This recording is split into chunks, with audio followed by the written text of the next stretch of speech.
السلام علیکم ورحمۃ اللہ۔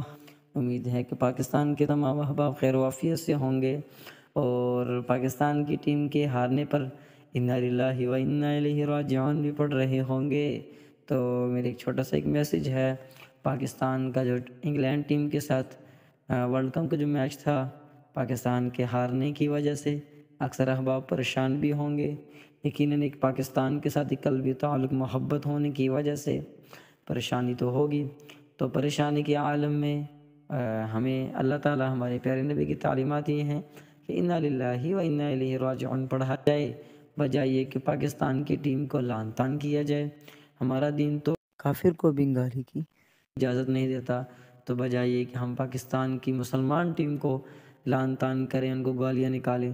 بہرحال انہوں نے اپنی جان کی بازی لگا کر اور بہت محنت مشقت کے ساتھ کھیل کھیلا ہے، تو اس کھیل کو صرف کھیل کی حد تک ہی رکھا جائے اور بجائے اس کو کوئی جنگ کا حصہ نہ شمار کیا جائے، تو یقیناً ہر پاکستان کا دل زخمی بھی ہوگا، پریشان بھی ہوگا۔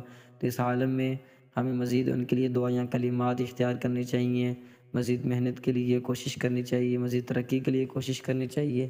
اللہ تعالی ہم سب کا حامی و ناصر ہو۔ السلام علیکم ورحمۃ اللہ۔ رقت عيناي شوقا ولتعب ظرفا